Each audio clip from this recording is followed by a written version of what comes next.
Hey, what's up? This is Chosen, and it's an exciting time because we have got new things being announced for future content coming to Raid once again, and obviously that means we are going to be getting another St. Patrick's Day fusion right here for Nari the Lucky. Now, I've got it pulled up, but I've made a concerted effort to not read Discord or look at it yet, so I'm going to react to his kit live, let you know the grades and what I think about him, and we've also got a few other things coming up, like a new set being added to Raid, so we'll go over that as well and get you all caught up here as we head into the end of the week so that you have full context on Raid Shadow Legends. Let's get into it.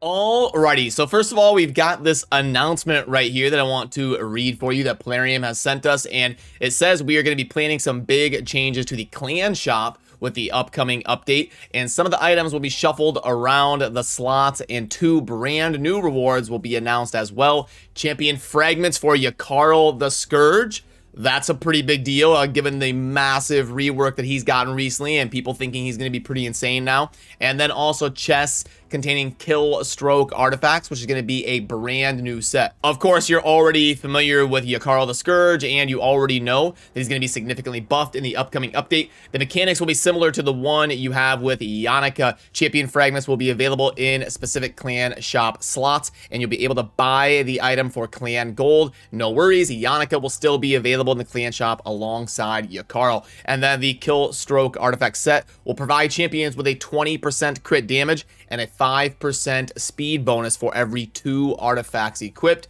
It's quite simple yet an efficient set that will come in handy for your damage dealers. So yes, and I also have some artwork to show you in terms of what the Killstroke Artifact set is going to look like. So I'll try to fit all of those pieces over on the right side of the screen, and looks very cool. You've got like the sweeping edge of the sword, indicating that it is some sort of offense or attack type set. So yeah, I think it's going to be pretty solid because remember, we're getting a 20% bonus and 5% speed for every 2 pieces. So I think it'll be pretty common to put like 4 of them on plus like 2 of another set. So you're talking about 40% crit damage and 10% speed. Could be a very good set for maybe some of those dungeon farmers, speed up some of those runs, or even if you've got a nuker in the arena and maybe you don't have quite enough savage or lethal gear to put them in, or you add it on top of a savage set, you could conceivably go 4-piece savage or lethal and then 2-piece of this Killstroke to squeeze in another 20% crit damage and bump up the speed a little bit. So I do think it's going to be a pretty cool set, and I think it will have some value on some champions for sure. And then we're going to be getting those fragments for Yakarl the Scourge in the clan shop that you see me having pulled up right here. So it'll kind of look like you see Yannicka over there for the fragments. I have not been buying them because I'm lucky enough to have a Yannicka on my account that I summoned, but I will absolutely, if we've got a Void Legendary up for fragments in the clan shop, I will absolutely be buying those fragments as best I can. And I like that idea because it's going to drive a little bit more hype and interaction with the clan quests. I think people are going to prioritize that a little bit more if they can purchase a buffed up Void Legendary that just got a significant rework and really cranks out some damage and synergizes with freeze teams. So I think all in all of this stuff I'm hearing so far is good things.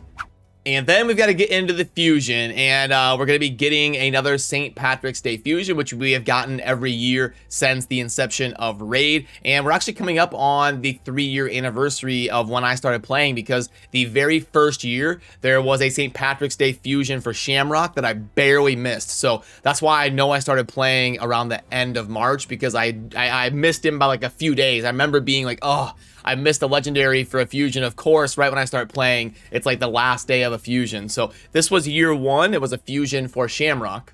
And then the next year, we had a St. Patrick's Day fusion for Killian the Lucky. Then last year was the St. Patrick's Day fusion for Yoshi the Drunkard. Wow, time goes fast. I can't believe I'm almost not believing it when I say it, but I could swear this guy was the St. Patrick's Day fusion for last year, but I can't believe it's already been a year. That's pretty crazy.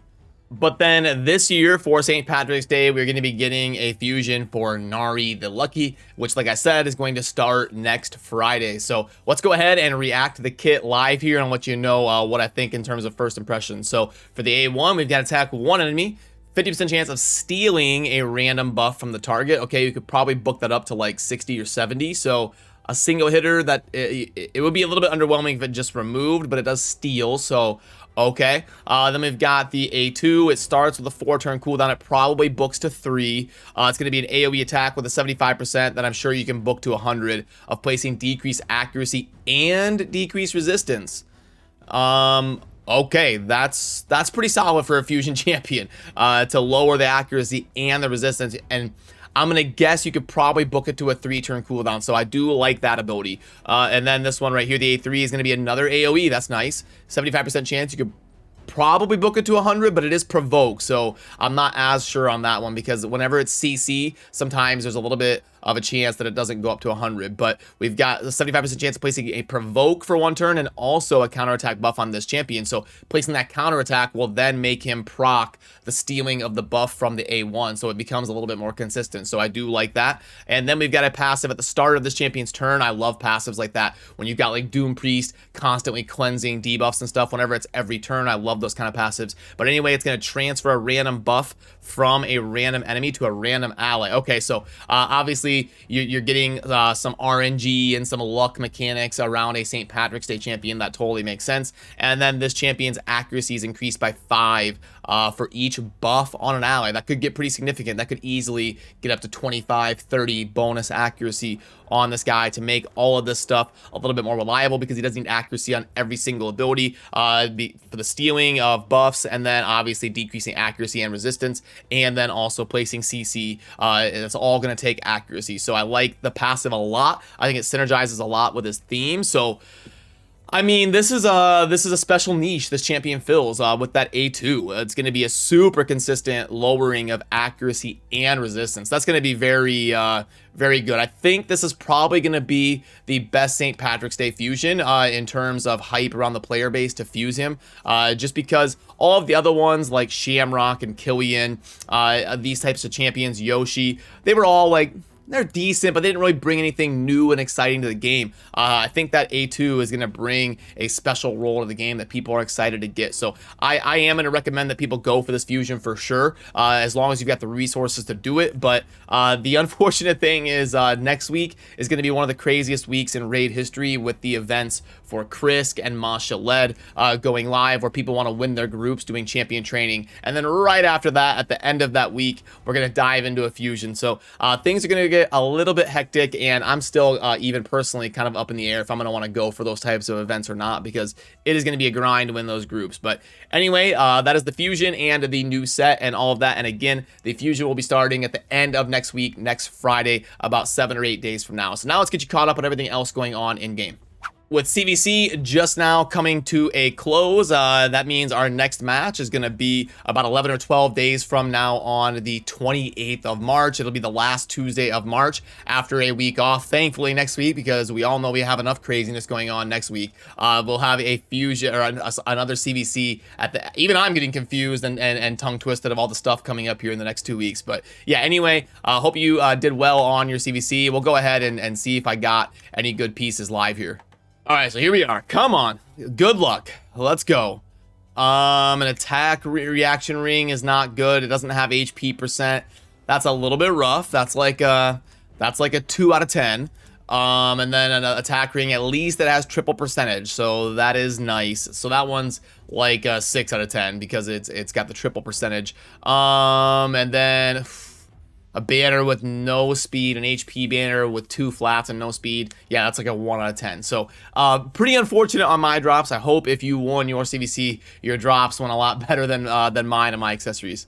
Then if we look under the current tournaments tab, we've got Classic Arena Takedown, perfectly normal, not a whole lot to cover. You want to make sure and scoop up your energy and just be active with your tokens here the next few days. The Spider Tournament, really nothing noteworthy except there is a 4-star chicken, which is going to be a premium if you're going to be going after the crazy champion training stuff next weekend. And then the Champion Chase Tournament, this is going to act as a pseudo countdown for all of the summoning stuff coming up this weekend. I'll try to remember to link to yesterday's video talking about the summoning stuff for the 2x Ancients and the 10x for Lysandra coming up this weekend if you want to see the deep dive on that and you missed yesterday's video. But the quick, too long, didn't watch version is that when that countdown expires, we're going to be having 2x 10X Ancients and 10X Lysandra launching for Friday and Saturday, and then on Sunday the 10X for Lysandra is going to expire, and it'll just be normal 2X Ancients with no coinciding 10X on Sunday. So you can kind of pick and choose. Do you want to pull your Ancients during an event for Lysandra, or do you just want to pull your normal 2X Ancients later on Sunday? Then under the events tab, we've got the Dungeon Divers. Not a whole lot of noteworthiness to talk about there. And then Champion Training, but I would hold off and just kind of prepare as much as possible for next week to leave your options open if you're going to be going for that stuff. But if you're not, then just do your normal Champion Training and get a little bit of rewards, double dipping for that. But with the craziness of next week and then diving into the Fusion right after that, it is you know, nothing wrong with holding off and kind of laying low to save resources until some of this craziness kicks off. Then we can head into the shop and see if there's anything worth really diving in and plug it in for you guys here. The Great Deal Mix Pack, this has been around for like years at this point. It's a meh, it's an average deal, but it's not a super recommend from me. The pack string, so this one ends up being basically like 180 to 200 energy per dollar depending on the tier you're in.